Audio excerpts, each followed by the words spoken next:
안녕하십니까. 의뢰인을 최우 선호하는 문종태 변호사입니다. 황하나 마약 사건이 있습니다. 박유천의 전 여자친구로 알려진 황하나 마약범죄 집행유예 선고를 받은 지 1년 반 만에 구속된 사건입니다. 그런데 말입니다. 황하나 씨의 남편 오 씨는 2020년 크리스마스 이브 극단적인 선택으로 숨졌다고 알려져 있습니다. 그래서 그것이 알고 싶다 해서 이 사건에 대해서 추적을 하고 있습니다. 그런데 말입니다. 저는 변호사입니다. 그래서 단순 연예계의 가십이 아닌 마약 범죄에 대해서 구독자 여러분들이 궁금하신 것들을 정리해서 알려드리겠습니다. 마약의 모든 것, 그 1편은 과연 마약이 무엇인지입니다. 오늘 소위 마약류, 구체적으로 마약, 향정신성 의약품, 이하 향정이라고 합니다. 대마, 그리고 신종 마약류에 대해서 설명드리겠습니다. 마약류 관리에 관한 법률, 줄여서 마약관리법. 여기에 마약 종류가 다 나옵니다. 제2조 정의에서 나오지요. 모든 법에서 나오듯이 이 법에서 말하는 마약이란 향정신성 의약품이란 대마란 이러면서 설명을 하고 있습니다. 줄여서 설명드리자면 마약류 관리법에서 정의하고 처벌하는 마약에는 첫째 마약, 둘째 향정, 셋째 대마가 있습니다. 이를 통틀어서 마약류라고 합니다.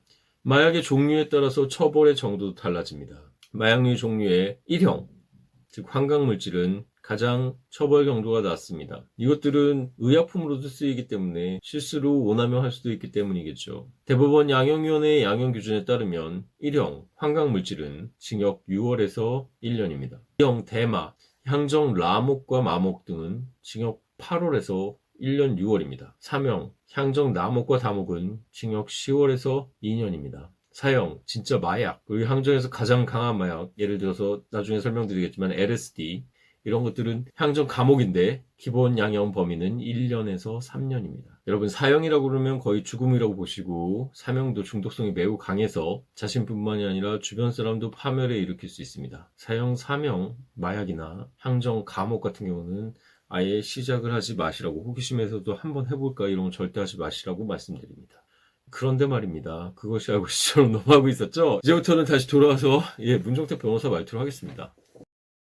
사형은 뭡니까? 말 그대로 우리가 알고 있는 마약입니다.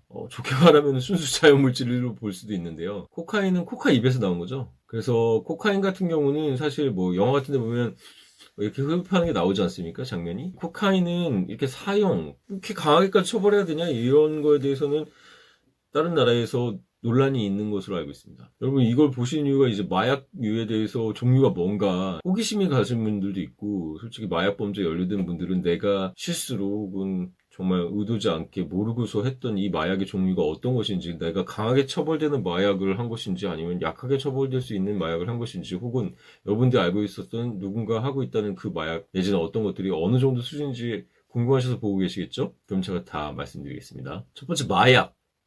마약류로 관리하고 있는데 진짜 마약, 악마약이죠. 마약이 뭡니까? 여러분 아편, 양귀비, 코카인 이런 것들입니다. 여러분 아편 전쟁 아시죠? 개인뿐만이 아니라 사회 전부를 파멸시키기 때문에 중국 청나라 때에서 그렇게 아편에 대해서 규제를 하고 그 아편을 다 바다로 던지는, 그래서 뭐 영국 열강들이 중국을 쳤죠. 그걸 빌미로. 그게 아편 전쟁입니다. 아까 전에 제가 뭐 흉내를 냈지만 그런 장면 많이 있지 않습니까? 코카인 흡입 장면. 코카인도 뭐 여러분 크랙이라고 흑인들 그러고 흑인 사회를 다 전멸시켜버렸던 넷플릭스의 좋은 미드도 있습니다. 코케인은 뭐 논란은 있지만 코케인도 마약으로 들어갑니다. 다음 향정. 향정은 마약류 관리법 제2조 제3항입니다. 인체에 유해한 정도, 그리고 의료용으로 사용되는지 여부에 따라서 5개 단계로 구분됩니다. 향정 중에 신종 마약이 좀 많이 있죠. 가나, 다라, 마 이렇게 구분되는데요. 간이 심한 거였죠. 뭐가 있을까요? 뭐 여러분 생소할 수도 있는데 코메오, 크라튬, 그리고 LSD. LSD는 약어죠. LSD는 1960년대, 70년대 히피들도 좀 구해서 많이 하고 이랬었는데, 뭐 CIA에서 이용했다는 뭐 그런 넷플릭스 영화도 있었습니다. 다큐였죠. 환각작용을 아주 심하게 일으키고 사람에 따라서는 극단적으로 자살에 이르기까지 하는 마약입니다. 비틀즈 노래 중에서 Lucy in the Sky with Diamonds 라는 노래가 있습니다. 이게 줄말로 LSD인데, 그래서 LSD에 대한 노래다 소문도 있었습니다. LSD 여러분 호밀밭의 파수꾼 보셨습니까? 그 호밀에서 맥각균이라는 게 있습니다. 거기서 추출한 건데 무색무미 무취입니다. 그래서 아무 그런 게 안 느껴지는데 엄청나게 강한 환각제라 환각 증상이 있을 뿐더러 일부 사람들한테는 자살 충동을 느끼게 한다는 그런 마약이라 되하면 안 되는 LSD. 그것이 바로 향정가. 가장 센 향정이고요. 남옥에 메스암페타민이 있는데요. 좀 생소하십니까? 크리스탈, 필로폰, 여러분 더 신숙한 용어로는 히로뽕입니다. 뽕. 그것이 향정 남옥입니다. MDMA, 뭘까요?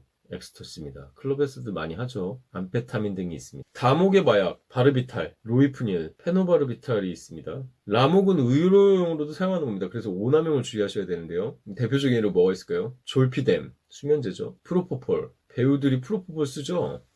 특히 마이클 잭슨 프로포폴, 우유 주사 달라고 하죠. 밀크.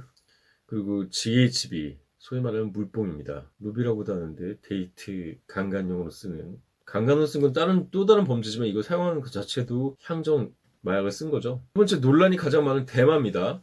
대마초, 해시시, 카나비스, 마리화나 많은 용어로 쓰이는데요. 미국에서는 은어로 위드라고 하죠. 위드. 잡초인데 풀 개념이잖아요. 우리나라 안동도 뭐 삼배, 대마가 특산물이라고 하는데 버킹인가? 거기 보면은 그런 대사가 나와요. 정우성이 얘기하는. 안동 하회탈이 웃고 있는데 왜 그러냐면 대마를 태워서 그 냄새 맡아서 웃고 있는 거다. 대마 흡입 뭐 이런 식의 유머 아닌 유머를 하지요. 사실 미국 일부주 콜로라도주나 워싱턴주, 여기서 말하는 건 워싱턴 DC, 워싱턴 스테이트, 시애틀에 있는 북쪽에 있는 거기는 대마가 합법화됐습니다. 합법화 있는 나라도 있죠. 담배 파는 나라에서 왜 대마를 금지할까요? 저도 약간 의문은 좀 있습니다. 하지만 어쨌든 우리나라에서는 아직 대마는 불법입니다. 따라서 마약류 관리법에 의해서 처벌되죠. 그래서 대마는 특히 유학생들 한국에 잠깐 왔을 때 뮤 생각하고 안이하게 생각해서 피다가 걸리는 경우 우리나라에서 엄청 크게 처벌되죠. 또 우리나라에 온 영어 강사들, 뭐 미국이나 캐나다나 뭐 이런 강사들, 그리고 외국에서 살다 오신 분들 착각할 수 있습니다. 우리나라 대마 처벌됩니다. 특히 주의하셔야 되죠.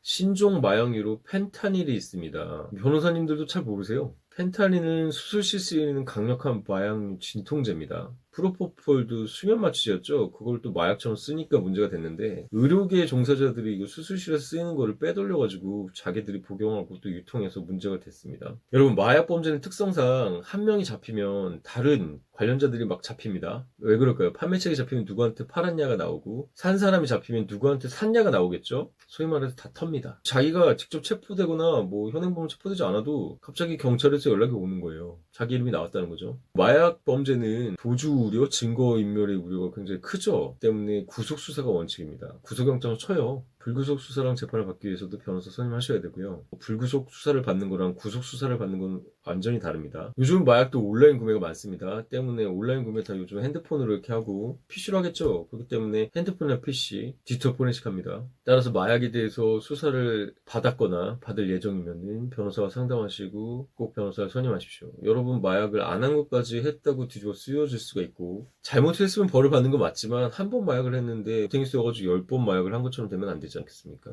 여러분, 황하나 그런데 말입니다. 그것이 알고 싶다에 나온다고 합니다. 나름 준연예인? 셀럽처럼 유명했고 아름다우신 분이었는데 벌써 매스컴 나오면서 굉장히 안 좋아졌고, 남양유업도 이것 때문에 명예가 엄청 많이 실추되지 않았습니까? 박예천도 드라마 주연을 했고 얼마나 유명했던 사람이었습니까? 하지만 마약이라는 굴레 때문에 엄청 힘든 시간들을 보내고 있죠. 여러분, 마약 호기심에서 시작할 수 있어요. 근데 여러분, 담배도 마찬가지입니다. 담배 한번 폈다가 끊기 엄청 힘들잖아요. 건강 해치는 거 왜 합니까? 해외에 나갔을 때 호기심을 하거나 뭐 국내에서도 누가 권유해서 한번 해볼 수 있다 생각하는데 말 그대로 초범이라도 실형 살 수 있습니다.